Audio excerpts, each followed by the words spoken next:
এই ক্যাম্পটা মূলত দেওয়া হয়েছে এই এলাকায় অপরাধকে কমানোর জন্য, অপরাধ শূন্য পর্যায়ে নামিয়ে আনার জন্য। এটা হলো মূলত ক্যাম্পের কাজ। এই জন্য ক্যাম্পে সার্বক্ষণিক থাকবে। পাশাপাশি যারা স্থানীয় ব্যবসায়ী তারাও এই ক্যাম্পে গোপনে অথবা প্রকাশ্যে এসে অভিযোগ করলে মামলা হবে থানায়, কিন্তু এখানে প্রাইমারি ইনফরমেশন বা কোনো গোয়েন্দা সংবাদ দিলে এই ক্যাম্প কিন্তু ওই অনুযায়ী রিয়েক্ট করে কাজ করবে। অতএব এই জন্যই ক্যাম্পটার কার্যকারিতা। ক্যাম্পের পরিধি বর্তমানে রিনোভেশন করে বাড়ানো হয়েছে, ফোর্সের সংখ্যাও বাড়ানো হয়েছে, আরো প্রয়োজন হলে আরো বাড়ানো হবে।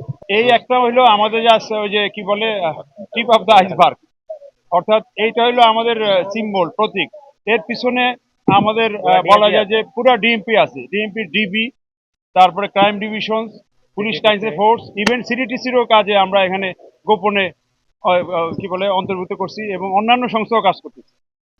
আমাদের তালিকা হালনাগাদ সবসময় হচ্ছে এবং শীর্ষ সন্ত্রাসী তেমন নেই। যারা আছে তারা আগের শীর্ষ সন্ত্রাসী সহযোগী বা ওই রকম শাস্তি চাচ্ছে। আমাদের মনিটরিং, অবজারভেশন এবং ব্যবস্থা সবই নেওয়া হইতেছে এবং হালনাগাদ করা হচ্ছে। অতএব এটা নিয়ে অরিড হওয়ার কিছু নেই। আমরা যেভাবে হোক যারা আছে তাদের নাম ভাঙ্গে তুলতেছে অথবা তারা মাথাচাড়া দিয়ে ওঠার চেষ্টা করতেছে, তার আগেই আমরা তাদেরকে দমন করব।